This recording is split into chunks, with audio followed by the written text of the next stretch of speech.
And now, this week's edition of Big Face with your host, Samantha Jane Tilton. Hey everybody, welcome to Big Face. I'm your host, Sammy Jane, and my guest today, Ricardo Manigat. Actor, father, writer, awesome dude. What's up? What's going on, yo? How's everything? It's all right, man. I'm really, it's been one of those days, and I was like, I had a very big actor moment before, like a difficult one, and I was like, oh, it's going to be really nice to talk to another actor right now. Right? I'm For here. real. I'm here for you. I got you. It's not about me, but I'm just happy, even just to be with another actor that gets it. It's like, ah. Yeah. How you doing, man? Definitely. I'm great, yo. It's been a crazy couple months, but yeah. Besides that, I really can't complain at all. I'm happy. You still in I'm Long Island? enjoying myself, enjoying life.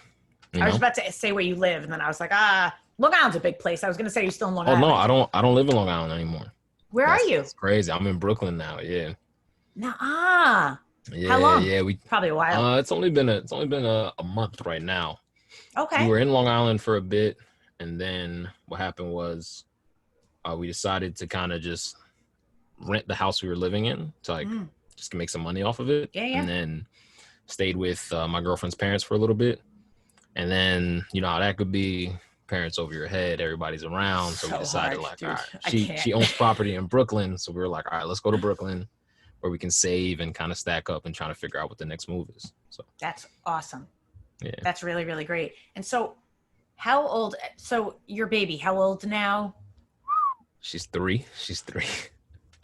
Wow, man. Yeah. She's 3 going on 30, but she's like a little grown up. Dude, that age, especially getting to 4, I've worked with kids for so long, but I love that age, especially when they get to close to 4, they have such personalities. Oh, all we do is butt heads now. All we do is butt heads. It used to For real? Yeah, man. She's got a personality. She's got her own zest to her. She's like, yo, I want to do things my way.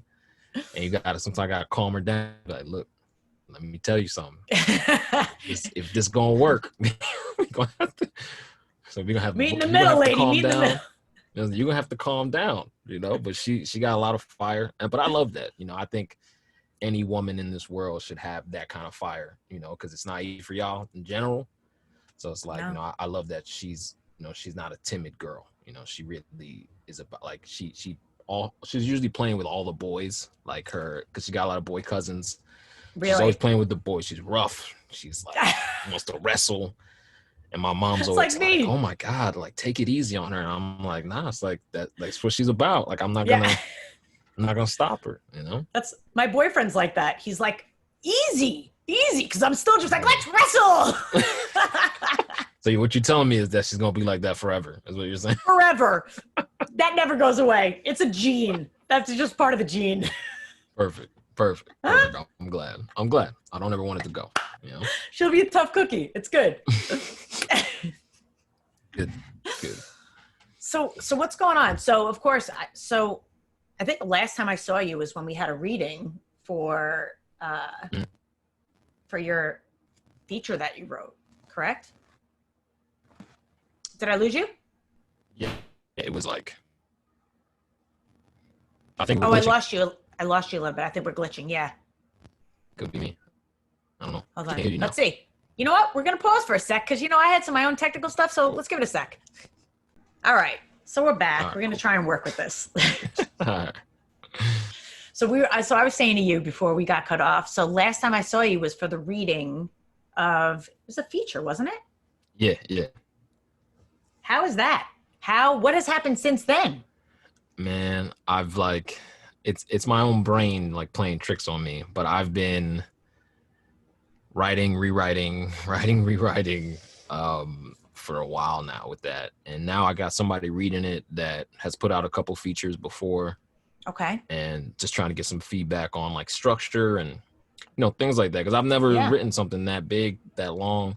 So I kind of just, went with it, freestyled it. And now I'm looking to kind of get it in the right structure, and then see the one or two things. Either, we try to make it in the future, like, or if there's a market for it, like to sell it, then I could do that too. But that's probably like quarantine probably helped me with that, just to kind of sit down with it and get some eyes on, some more experienced eyes on it to look at it.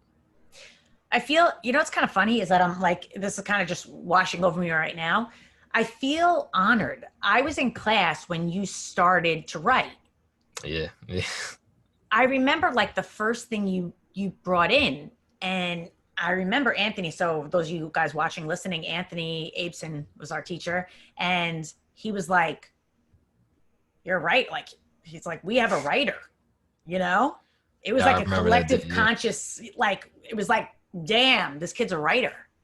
Yeah, I remember that. It's like really, I was really nervous. It's like you got all these things you think about, these thoughts, these things you want to get out, and you're always afraid that like it's gonna be whack. Like, that's it. Like, there's someone's gonna say it out loud, and what you heard in your head it's just gonna be terrible. But thankfully, we also had like an extremely talented class, so that helped. Where it's just like, all right, cool. You look around and you could give anything to anybody, and everyone was so generous and so kind. Where it's just like, all right, cool. Let me see if anybody would be down for it, and then and then just seeing someone do it or hearing it was just like, wow, like all right, like this is just confirmation that I'm not crazy. You're definitely not crazy. And then and then when we did the reading and listening to everyone do that, and like, it's so important to have, like, that's like your baby. I know when I've written anything, it's like, because you don't know, and you don't know how it sounds or what's what. And then to be able to share it in a safe space that everybody is going to be honest and supportive. And that's all that's what it felt like. I hope it felt like that for you. Oh, most definitely. It was like I knew the right people to get together. I was like, all right, these people I trust the most is people that, like, we've all seen each other, break down on stage, or, just kind of work through all our demons or whatever it is that we're trying to do in acting class. Like, we've all seen each other do that. And so I was like, all right, cool. Like, at the end of the day, I feel like these people will be honest with me, and they won't, like, and it's always gonna, and none of it's gonna be like negative, like kind of chop me down, kind of. If anything, it's gonna be like, hey, you can make this better, like this. But what if we're breaking up again? Hold up. We're gonna pause. Hold on. No, we're good. All right, so we're picking back up. Forgive our technical flaws. We're only human, and it's quarantine. I know. My little basic little computer. Dude, you don't even know. Mine just stopped working the other day. I was like, I had to buy this attachment, just to like have it function. So. Oh my God. Kind of time for a new one. I just can't. Yeah, I probably got to get something like little like beefier, but I refuse. I just want something I can like carry around. Yeah, I was talking to somebody yesterday who was like, he had 3 big computer screens in front of him. He was like so hardcore. I was like, you do you, man. Yeah. I will not be doing that. I can't do it. So, all right. So we'll go back. We'll go back to so the writing, to your writing. Yeah. So we were talking about that safe space, and when we were all there at the reading, and that helping to kind of. And since then, so can I ask, like, now I ask you, did it hearing everybody's, were you able to take it in? Was it hard? Was it like, but that felt like this, and now if they see it like that, like, how was that? I think it was, I really tried to like let all my guards down, right? Like, don't be attached to anything, because like nobody like pre-read it, and we didn't have like rehearsals or anything like that. Right. So it's like some things that I wanted to be funny wasn't funny. Some things that I didn't think was funny was funny. So it's kind of amazing. Yeah. Yeah. And like I think we had like a debate for a little while on like some of the darker moments in it. And I enjoyed that, because I was like, all right, that's what really it's about. Like I literally I feel like when you write something, you want to stir up conversation, stir up debate about like the subject itself. And that's what I was aiming to do. Like, I didn't know if I wrote it the right way or the wrong way. I'm I don't want to write it the wrong way, but I'm not concerned so much about like if it comes across perfectly, but does it stir up debate? Does it stir up a conversation where we're talking about the subject and how people react to it one way or another? And so having that happen, right then and there, just after reading, it felt good to me. I was like, all right, cool. Like that was a very big part of it to me, because I know as a male, anytime you write anything female about a female and about any type of trauma or anything like that, you have to be very careful. And you also need to listen to the women in the room. That's why like if you looked at that room, there were a lot of women in that room. There were a lot of women in that room. Right. Respect. Yeah. And very much, because I'm like, like I don't walk in your shoes every day. I got my claim is that I was pretty much raised around only women. Like my dad was around, he was there, but it's just my mom, my sisters, and that's really it. And that's, I remember you saying that. Yeah. Yeah, being the only boy in the house, it's like, all right, cool. Like I was always around women, so it's like it taught me certain things, but you still don't know. You still don't know. So that was very helpful. Like it felt like I felt relief. Really, just kind of hearing it out loud. Probably like the first 10 minutes, like my shoulders were like all up here. Like I was like really I can tense. imagine. I can imagine. I can only imagine. Yeah. Right. And then I relaxed, and then it was just fun. And like even like I don't think we took a break. I think we went straight through. I think we went straight through. And that even made me, because I was like, yo, if people want to take a break, let's just stop. And people were like, no, let's just finish it. And Let's just do okay. it. Yep. Yeah. I know, we were all just kind of rolling with that. We were like, no, we're in now, bro. Yeah. Nah, that was amazing. No, it was definitely one of the best experiences I've had. And I'm planning on trying to do it again. See if I can bring everybody together again for another one. Because, I have ideas, I have stuff I want to do. Yeah. And this time, like, I really want to move forward with it. I think I was just testing it out that first time to see, like, is this even possible? Will people even show up? Yes. And now that, I kind of know, like, I have a backing, I have people that, that will ride for me, then it's just like, all right, cool, let's move forward. Yeah. It's like so funny because like you just said, testing it. Will I have people that will do it? Will, yeah. And in my head, I'm like, yeah, of course you do. Yeah. Of course you do. But like, I don't know, when it's what I was saying before. So we started this conversation, and I think I already hit record. So if you guys heard it, cool. If not, but today I had one of those like big, hard actor moments. And I had this big, I kind of like feel like I'm hitting a bottom of like being sick and tired. And it's kind of that, I think a lot of actors can get this, but that wanting perfection. Yeah. And that the thing that keeps me stuck is that I'm so scared to let everybody see any part of me completely. Because what will that mean? Yeah.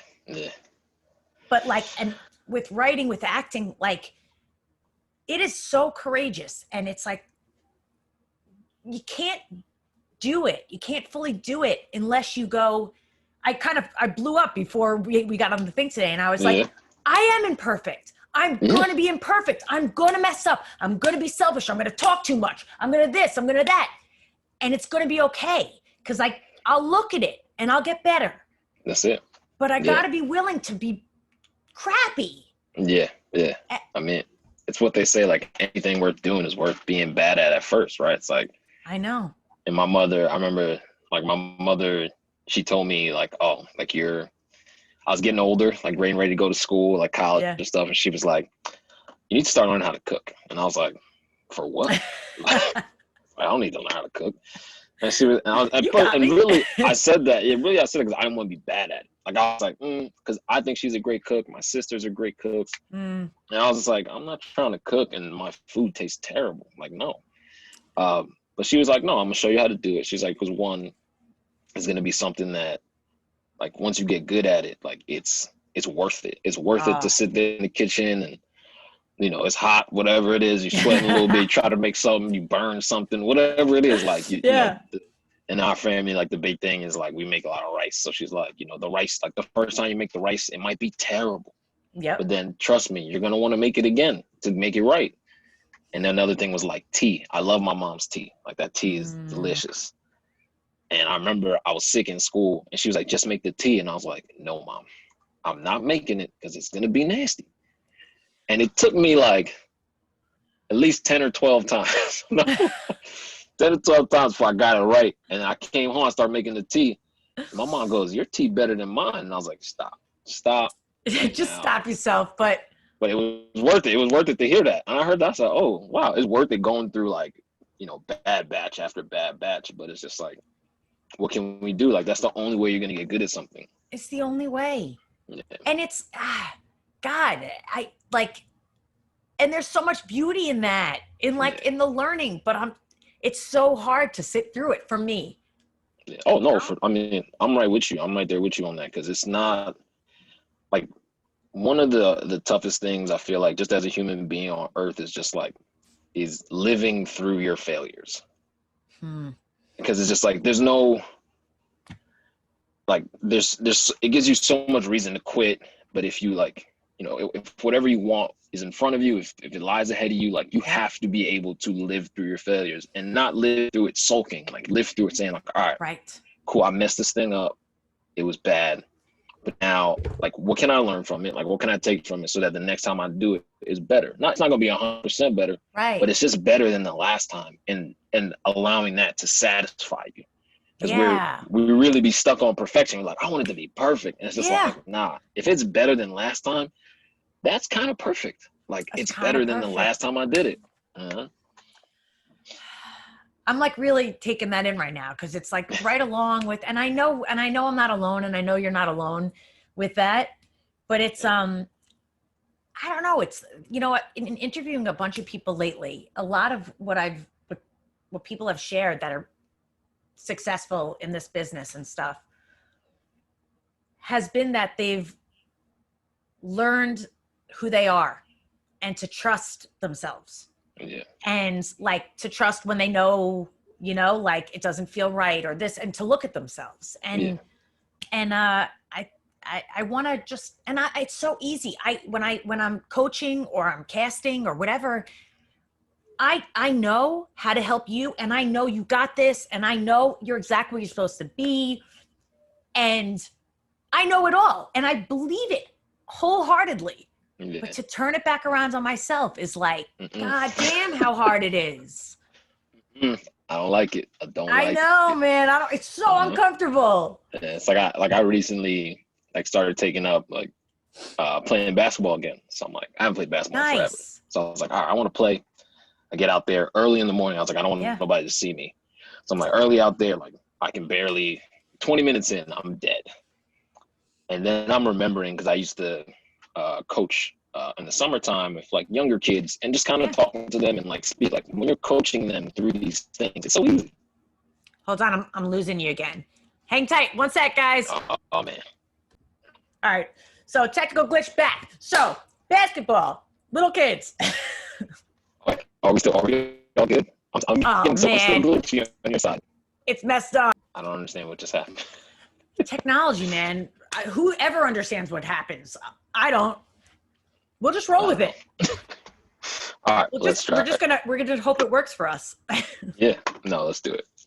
So you were talking about playing basketball in the morning, but then you started talking about kids and basketball. Mm-hmm. Yeah, so I'm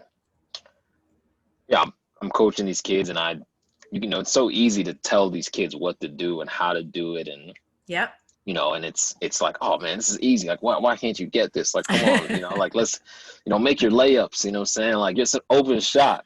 Yeah. And I'm standing out there, by myself, 7, 8 o'clock in the morning, and I'm missing like 7, 8 shots in a row. I'm by myself. There's nobody there. So it really is like you were saying before. It's like, man, it's like when you turn it on yourself, and I'm like trying to talk to myself. I'm like, yo, nobody's out here, man. Like, I know. Make a shot. You know what I'm saying? Like, it's so like let's. And then this kid's like, and I don't feel old, but like I know I'm not young anymore. And so it's I don't know what happened, kids, but yeah, that's a whole change now. Kids want to play. They're like, hey man, let's play. Can we play a little 1-on-1? And I'm like, 5 points in, I'm gassed. I'm like, man, I'm hurt. Like, I don't How old have are it the in kids? me. It's so great. like 9, as kids to me is like 19, 20. Like Dude, now that I'm like, I'm like 32 now. So I'm like, damn, I'm 19, 20. I'm like, yo. I was talking to I'm somebody hurt. yesterday. I'm like, yeah, when somebody's like 20 something, I'm like, oh yeah, they're a kid. They're a kid. To me, that's a kid. So, but it's just Yeah. really like reflecting on that really just made me feel like, yeah, it's true. It's like anytime it's you kind of put the mirror up to yourself, it's a lot tougher. It's funny because I spoke to somebody the other day and they were having a hard time and they were, let's just say they weren't the best version of themselves. Mm-hmm. And it's not somebody that I know very well. And there was like half of me that felt complete compassion. And then there's probably more than half of me felt compassion. And the other part started to judge because it wasn't a good, like, whatever. And, and then, like, I don't know, it like washed over me, like how much that judgment is just such crap. Yeah. How at my worst moments in life, if I had somebody to just have compassion and accept me like that in my ugliest moments, and to know that that's okay, to not be great, to suck, to not be good in any way in a moment, and that I'm still lovable and good just like that.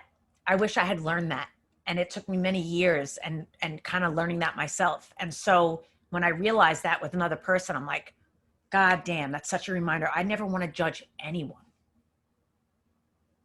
Like, I don't know. And I wish we could all, like, I'm just so scared that the other person on the end of me not being good at basketball, being winded, or like shit in the bed at acting one day, like that the other person is going to be judging me.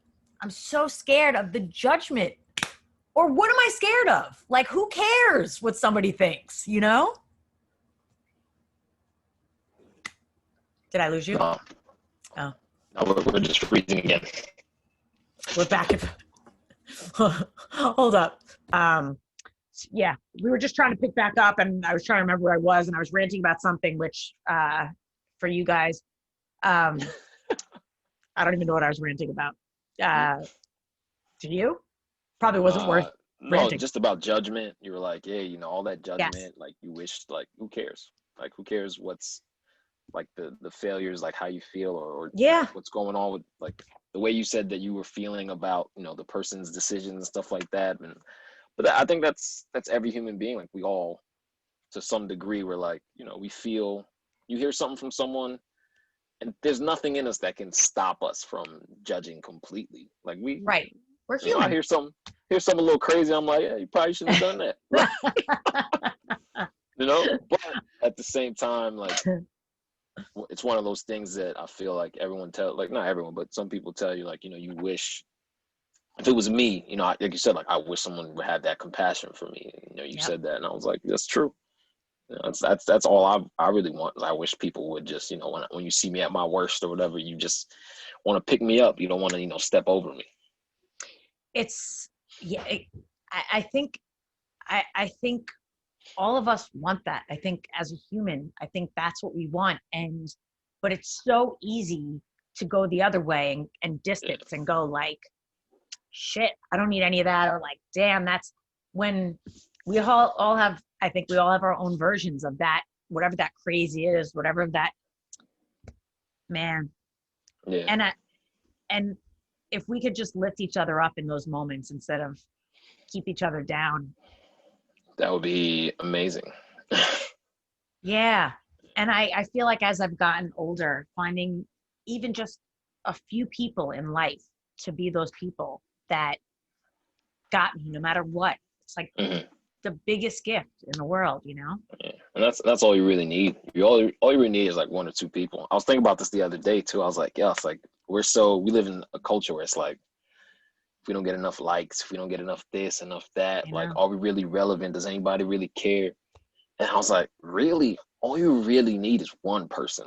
Like, it doesn't feel like that sometimes, but all you need is one person to just have your back in a moment, or be there for you. Like, if it's a crowd of 100,000 people and one person like laughs at your joke or cheers for you. That's it. That's all you needed. That's it. You know what I'm saying? Like it's because the worst version is no one. And like, and we always think, well, no one and one person, that's not too far apart. That's a huge gap actually. It's a huge gap. The way you might feel, like I'm sure we all want 100,000 people to love the things that we do, but yeah, if you got one person, you know what I'm saying, like sometimes I'd be like, yo, if I got my mama, I'm good. Like I know. if I got nobody else, I got my mama and I'm straight. She'll clap for me. She'll laugh at something dumb that I said. It's the best. And you know what? 100,000 people can't give you what that feels like. Exactly. Like with that close personal, you know what I'm saying? Like when my daughter looks at me and like she laughs something I do, I'm like, dang, that must have been funny. Because she don't just laugh at anything, like it's like she got her own sense of humor. Like I didn't realize she had that. She got her own, she be watching stuff, she be laughing. Like, what is this?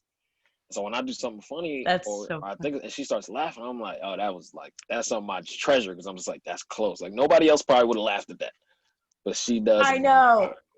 That I'm gonna hold that right here, dude. I feel that. That's like that. I think that's probably the best laughter that you can get. Oh my God, I love it. I can't imagine. I'm not there yet. Maybe one day, but that's. Take your time, girl. Take your time. I know it's a lot. Take your time, girl. It's funny because I used to, when I was younger, when I was a kid, I would nanny, and I thought I was in my 20s, and I thought, I'm ready for this. I'm ready. I can have kids now. And maybe emotionally I was ready. Yeah. But then I nannied for a family who I'm still in touch with to this day. I actually just the little girl was 2 years old when I started nannying for them. She just graduated high school. She just went to college. Wow. And getting to know them and nannying for them, 3 kids, it hit me. Oh my God, it's your whole life. Mm-hmm. Everything changes. Yeah. I mean, that was definitely the big part of it. Like when we had my daughter, I was just like, yo, like you feel everything changes. Like nothing is left. Like there's nothing that's to the side. Like, all right, I'm not gonna get touched by this. No, everything changes. But it's all, like, I guess I realized for myself, like it was all for the best. Like it just made me a better human being, better person. Like I was still I still had some nonsense in me, still had some recklessness in me, of course. But at the same time, it's like, she helped me root a lot of that out. Like, so, you realize you gotta be a little more responsible. You gotta do this, you gotta do that. And I was just like, man, like if I wasn't, if I wasn't forced to do it, I don't know if I'd be doing it right now. I know, but you know what? Go ahead. Sorry. No, I'll probably still be doing some nonsense, but I'm happy like that. Like, it really, that entire event in life really causes you to like just reevaluate. Like, all right, cool. Like, who did I really want to be in the first place, and how do I get there? Now that someone's kind of counting on me to get there, because I could sit on my hands as long as I want if nobody's really counting on me. But when I look at her, and like, she doesn't understand that I act or that she doesn't understand any of that. Like, we've shown her like little movies that I've been in, and she's been like, oh, that's him. Oh look, that's daddy. And then she just keeps it moving. It's just like one day, she'll be proud of that, and she'll be like, she'll be counting on those moments, and that's like, all right, cool. I want to deliver, and that's really helped me get focused, and to be like, all right, cool. Like, let me really, focus on my craft, focus what I'm doing, find the lanes that are right for me, so that I can provide for her and also give her somebody to look up to. Wow. You know what, man? Like, that says everything about you, because look, a lot of people have kids, and a lot of things don't change, and teach his own, right? But they keep living their life the way they live it. And but it focused you in a way that it did. And, I think for a lot of people, having kids or having a huge life circumstance like that, it's like, I don't have time. There's not enough time to do that stuff now. I gotta do this. I gotta get a real job or whatever, we all have to make money, right? Yeah, yeah. But I think it's so inspirational and so amazing to hear that you went deeper into your passions, into your talents. For and she's a piece of why. I'm actually getting really choked up. That's a really she's a lucky little girl. That's something beautiful to be able to look up to. Yeah, man. I just like it's one of those things like, you know, I hear my parents' stories sometimes, like the things that they wanted to do and the things they gave up on because, you know, they had us and they like, you know, that stings, like, and you'd be like, damn, it's like, wait, you wanted to do this and you didn't do it just because of me? I know. Like, and I know, like, being a grown up now, I'm like, yo, like, if I wish you would have told me, I would have told you, just go do it. Go Dad, do it. Do it. Like, we're gonna be all right. Just go ahead. And it's like, I know. You know, and I'm like hoping that my daughter grows into that kind of person that would really be like, you know, Dad, I'm glad you didn't like give up or you didn't quit on anything. Like, even if nothing comes out of this, even if it's just like, you know, little things here and there from time to time, like, I just want her to know, like, look, if you stick to something and you really love it, whatever version of that thing that you get, be grateful for it because, you know, that's yours. Like, can't nobody take that from you. Can't nobody say you ain't go after your dreams. You ain't do what you wanted to do with your life. You know, it's like, of course, did I go get a 9-to-5 when my daughter was born? Yeah, I had no money in my pockets. Yeah, that's. I went to go get a job. I had like 3 jobs at some point. Yeah, it was just like, I was like, I had to do it until I got some money in my pockets. And then, you know, I still work overnight at a hotel, but I was like, all right, let me find something that I'll work overnight. And in the daytime, if there's anything available for me to do, any auditions or any work that I can do, then, you know, sure, I get a little less sleep, but I'm still doing what I love. So I'm like, I'm good with that. That's hard work. Like, and the overnights, like my boyfriend worked overnights. And when we met, like he actually wasn't about to get off overnights, but he met me and he was like all in. Like we went on our date and he said to me, like, I work overnights, but it's changing like in a month. Right. I was like, oh, okay, because he thought I wouldn't be like okay with it. Yeah, no, but my girlfriend's the same way. She wants it to be done, and it's like I'm trying to, like, I want to get out of it. Like, it's true. Like, I want to find something, but at the same time, it's like, all right, well, this also gives me like the best fit for, you know, my dreams. But it's, you know, once you're in a relationship with somebody, it's very much, all right, cool. We juggling this thing, and you know, we both try to accept, you know, the things that are happening right now, but also planning for the future, saying, all right, cool, I'm gonna get out of this overnight. We're gonna do something different. And I want to get out of it knowing, like, all right, I'm out of it because, you know, I'm a series regular somewhere, or like, that's the dream. Like, that's what I want to do. Oh yeah. But at the same time, it's like, all right, well, what steps can we take in the meantime? Yeah. For me to get out of it, even if I'm, you know, do something a little different. And so that's usually what the conversations are about. You know, just trying to, you know, figure out and she's better at planning than I am. I'm a terrible planner. I can't. But she definitely keeps me, you know, on my toes and keeps me like looking at like, cause I'm usually just gonna be like, all right, cool, can't figure it out, you know, it's whatever. But she's always like, no, stop. No. Game plan. Right, let's figure this thing out. And I'm so grateful for that. I don't think I could have been with a person that was like too much like me. We probably get nothing done. It's interesting how that works, right? Yeah. It's like, you know, your whole life you're looking for somebody to, oh man, like, I want somebody to joke around with me doing, and we do that. Don't get me wrong, like, we joke around, we have fun. Like, I think one of the things that I find funny is, like, I didn't think I would find a girl, because I love to play video games. I still play video games. I didn't think I would have found a girl that's gonna be okay with that. Yep. And she's a better video game player than I am. Like, when we play a game together, she's awesome. Usually whooping my behind. And I'm always just like, I want to put the sticks down, because I'm just like, yo, this is not even like. Sometimes it's not fun playing with you because you just it's destroy that good. You know, and then she'll look at me and she'll be like, yo, what's going on over there? Like, if she'll be like, why are you on level 24 and I'm on level 30? I'm like, hold up, slow down. Like, why you got to come for my whole life? Like, that's not brilliant. Fair. Dude, no, you never. Like, yeah, man. Go ahead. And yeah, it's like something that you never imagined. You know, so I remember one time my best friends, they like came by the house and they're like, what are you guys doing? We're playing video games. And my best friend's looking at me like, for real? Like, that's what y'all been doing all day? Like, yeah, man. He's like, yo, all right. You have the And he best chick in the leaves. world. And the next time he sees me, he's like, yo, so like how? How is that possible? How? And it's like, like, yo, and it's I don't know. possible, and you found it, man. Yeah, man. I'm laughing because I'm cracking up actually, because my boyfriend, he loves Ninja Turtles.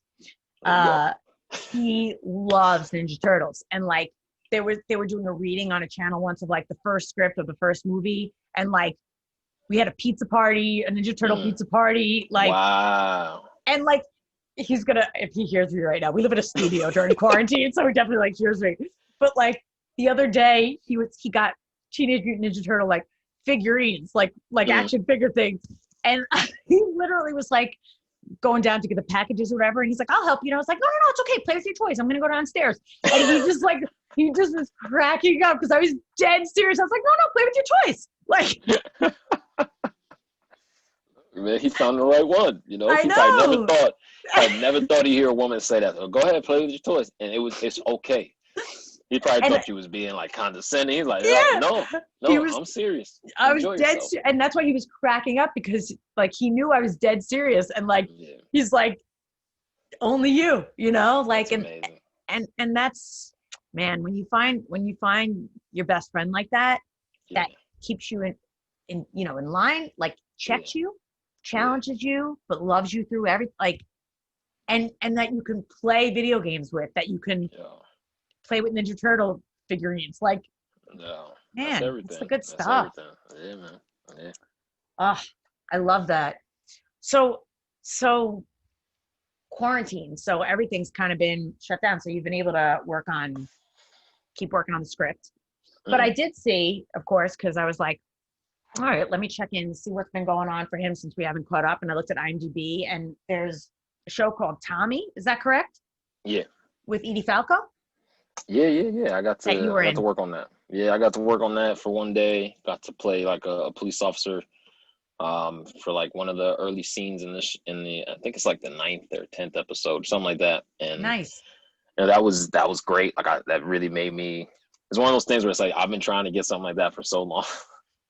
I know. And finally got it, so I was really happy, and that went really well, went really smooth. Congrats. That and it was fun to be on set with everybody, and like everybody was cool.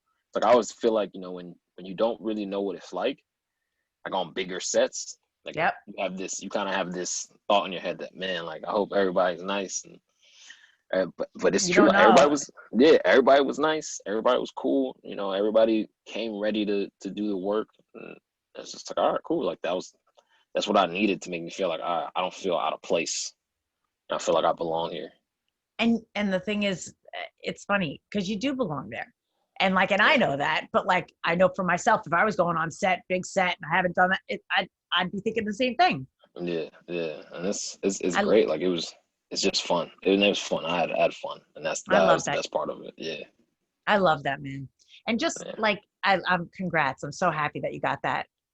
Thank you. It's wonderful. I mean it. I like, and you know, I truly mean it. And for those of you watching that, even if you are in this field or if you aren't, like booking anything is like a miracle because it is so hard. Yeah. But then there are people that like look down on like co-star roles or anything. And I'm like, dude, or guest star. And it's like, dude, do you know how many people didn't get that? Do you know, like, God, it's like, and so I'm just like, I don't know. It's funny because certain people like maybe doing like work, like a lot of work and stuff, and maybe somebody's an extra and they're like, they're an extra, whatever. You know how many people I've seen that had like one line on a show, on like a Starz show, and years later that star is nowhere to be seen, and that person that had one line is making it big. It's blown.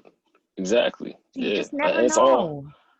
It's all, you never know, and it's all about like, I know, like, it's all about how you approach it and how you treat people when you're there, because it's like like they're watching you even though you don't know that. Like I had someone the other day, like, since now we're in quarantine, so someone that I met while I was doing I still host it, but it's because of quarantine. I used to host like an indie an indie film festival. Oh, nice. And when quarantine happened, we shut it down, but we used to do it like every month. And this is one of the directors that I met through it. You know, we do Q&As, all this type of stuff. Like, and she had hit me up about like a couple of weeks ago, and was just like, "Hey, like, I know you haven't heard from me since, you know, you saw me at the film festival. Yeah. Can you, would you be interested in auditioning for something?" I was like, "Me?" I'm like, you don't even, like, we haven't spoken in years. But she was just like, "No, like, I remember you, and like, I remember like your voice and all, like how you sound and all these things, and like you just represent yourself well, and you do, like, people are watching you, and it's scary." Like, when she said that, I was like, "Damn, I didn't even know." I was like, "Should I check my Instagram real quick, make sure I managed to take down some photos?" They look a little questionable, but people are watching you, and people watch how you behave, and they remember their interactions with you. And it's just like, anytime you're on any type of set with, you know, with anyone, it's like just trying to be kind, trying to be, because I've heard stories of the opposite story, where it's like nobody wants to work with this person anymore because, sure, they might be talented, but because of the way they, you know, they treated people and their attitude all day, it's like, well, you don't want to be around that person. So it just serves you to, you know, just to be a kind human being, you know. I just think it's in every possible way, and not even because, oh, I think you're muted, by the way, or frozen. Something. Tech stuff. Oh man, guys, we just took a quick break, and even in glitches we're laughing. So welcome back. Right. And but dude, you were saying like how it always pays to be a good person, and like even if there's no reward, like it's just be nice, like be thoughtful. I don't know, it goes. Look, when I'm casting and people come into my room, when I see an actor being generous with another actor, I will straight up stop my audition and like call it out and say, like, I just want you to know, I really appreciate you being a generous actor. It goes a long way for me. And I mean it. Like, it moves me. And like, yeah, man. And like, the thing is that there are actors that are difficult to work with, or late, irresponsible, all that stuff, but they're that good that they work. And I asked a friend of mine who's you know, works on a lot of big projects she's a casting director, and she, like, it happens that people that are not necessarily great still get a lot of work. And I was like, when I'm directing at the level that I want to be directing at, I do not care how amazing an actor is. If you are on my set, if you are not respectful to the crew, to every other actor, if you will not be in my project. It is that simple for me. Like Anthony used to say, our teacher, like, you know what? It's like, or I don't even know if he used to say it, but somebody used to say it, but it reminds me of Anthony's class, because it comes from the top down. That energy trickles. And not every actor that was in our class is necessarily like an actor's actor or is generous. A lot of people are selfish and competitive, but that atmosphere did not tolerate it. And so everybody had to come around and be better. And I just, I mean, and when that's required of you, it's like, it's either you're going to do it or you're not.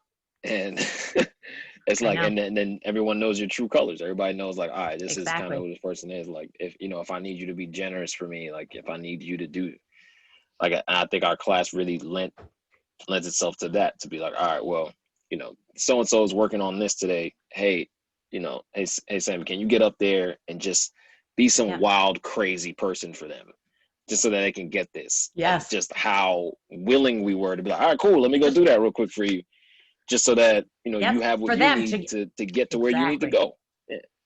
And it should, you know, and those are the actors that I'm like drawn to, you know, like, I got you, you got me. Like, it's not even a thought, you know? That's what it should be. That's what it should be. Those are the people I want to work with. You know, I want to build projects like that with people. You know, did you question, and this is, I'll tell you why I asked this, but did you get to meet Edie Falco when you were on set? No, I didn't meet her. No. You know what I found really interesting, and don't tell me anything because Okay. I'd never seen Sopranos before, and Okay. I'm watching it now. I'm binge watching it. I'm at the last like 5 episodes of it, and I quickly remembered. I was like, I think I remember something about Edie Falco and James Gandolfini, and Mm. and I looked it up really quick, like what was their relationship like, and I read this one thing, which I'll tell you. But then I was like, okay, I'm not going to read any more about this until I'm done binge watching the show. But I found it fascinating, and I wonder if you know this or if you think it'll be fascinating. But Okay.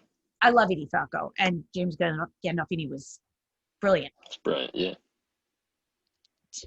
When she was asked about their relationship, like her response was that they didn't know each other very well. Mm. And I thought, I still am trying to piece that together. I think it's fascinating. Yeah. Because they share so much. Yeah. Yeah. Yeah. Like So I haven't much. seen all of Sopranos. I've seen bits and pieces. Yeah. And you're right. Like that's to say that. To be like, yeah, we didn't really know each other well. It's like, what? How? I know. And I'm like, maybe it was just like I'm trying to make sense of it in my head. I'm like, maybe there was a personality clash, or because of, sometimes I've known people that have, all right, there have been sometimes that like people work with someone and it's the acting is their relationship as actors, the character's relationship is toxic. So they wind up in real life, like forming kind of a resentment because they're so used to, or like something rubs them the wrong way forevermore. Yeah.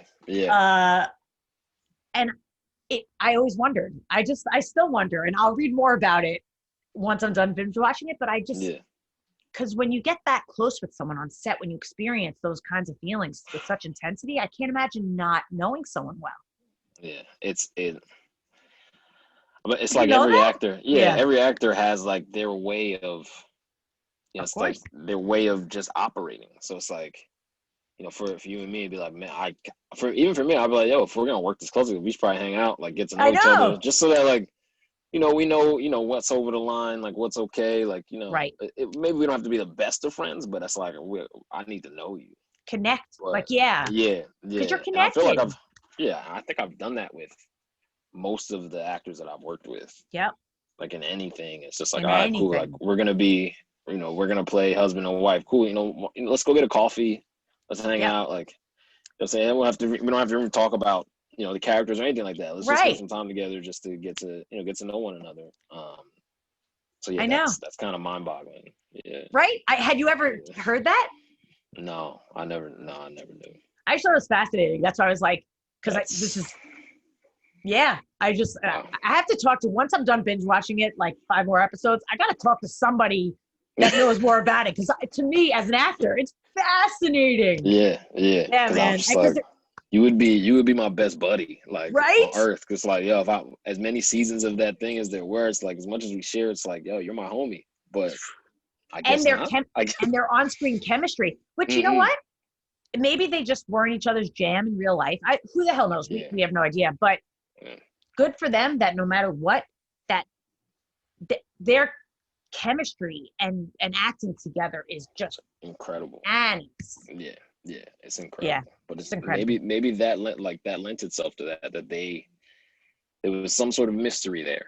Yeah. That allowed them to do the things they did and get what they got out of each other in every scene. That's just it's incredible. I know. I'm like, can't wait to read more about it. But they're both brilliant. So it's just and like you said, every actor works different. Yeah. We're all different, Yeah. So So I want to ask you, you're gonna have to come on another time and we'll talk about a lot of things. But I want to ask you, so I have this portion of my show and it's called A Feather in Your Cap.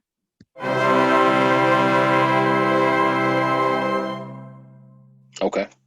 And by a feather in your cap, I mean either a success or an achievement, something that you've learned that has served you or may serve you in the future that you kind of take along with you. I wanted to see if you have one of those that you'd offer our viewers or listeners. Oh, most definitely. I'd be happy to. I'd love it. I guess the feather in my cap was after my this is a crazy story. Before my daughter was born, I went away to Nebraska for a little bit to do some theater. And I was going through it. I was nervous. Wasn't think I wasn't ready to be a father. No, like I think I had I probably had like some sort of a mental breakdown while I was out there. And then kind of like 3/4 into the stint, I don't know, after some point, like something just came to me one day that like nothing, and I'm a kind of a religious guy, but this is just normally, like without, you don't have to attach anything to it. Yeah. I was very much like nothing in life happens to make me worse, make me a worse person. Like, and I was like, does that really apply to everything? Because some bad stuff be happening, and it'll get some of that ugly out of you. And it felt like, having my, before having my daughter, like I was turning into a person that I didn't really want to be because I was scared, I was anxious. And once I kind of sat down and really thought about it, I recognized that like this isn't happening to make me worse. Like this is definitely happening to make me a better person. And then when I started to apply that to everything that I do, every situation I go into, it really just started making me feel like, all right, cool. Now I can really look for the best in whatever's going on, instead of like looking at the negative parts or whatever it is and be like, why is this happening to me? Why this? Why me? My answer to that question, why is this happening? Why me? Because it's gonna make you better. I don't know in what way. I don't know how so. Like I might not get it right then and there, but I know for sure that I'm not on this earth for things that happen to me so I can be bitter and angry and want to make people like want to give to someone like they were mean to me. I'm gonna go be mean to them. It's like, nah, give that it's back. it's all happening to me so that I can be better, so that sure, like if someone's mean to me, I can still be loving because I can find that within myself. If someone if I'm having a hard time doing something, it's like, all right, well, if you ever see someone else having that same hard time, you know what that feels like. Go be there for them. Like it changed my perspective on everything. Because even with auditioning and all this stuff, it's like, it's like if I didn't get that part, cool. There's something about not getting that. It's good for me. Like I can't explain it, even though it hurts still. And you'd be like, man, I really wanted that. Yeah. Something about not getting that is good for me because I also believe like whatever's mine is gonna be mine. Yep. So I put the work in, and I know that I did everything I could to get that. There's just too many variables in life to really like beat yourself up. Like when things go wrong or something, it's like just if you start to if you worry so much about all these different things, all these different reasons, like, nah, man, like the one thing I know is true is that none of this stuff is happening to make me worse. And that really guides me. Yep. There's this phrase, and it's we can see how our experience can benefit others. Mm-hmm. And it's like, going through that, going through things that are challenging, like you said, using that to then, I know what that feels like. I can be there instead of throwing back the nasty, making them hurt because I hurt, Yeah. So yeah, man, that's the feather in my cap right there. That's a good one, man. I'll take it. That's beautiful. Thank you. Cool. Dude, it's so nice to connect with you. It's been a while. Yeah, it has. Yeah, it's good to see that you're happy, you're healthy, you're in too, love. Man. You're like, love always look good on people. Everybody having that glow on them when they love. I know. And you too, man. And you got two different kinds of love. You got the girlfriend love, you got the baby love. It's good loves. Yeah, man. It looked like it, like it when I see people that got a big smile on their face and just joy on them. Like seeing you is definitely making me happy because it's like your energy is just, I can feel it through the phone. Like ditto. The computer, all the different things you've been through.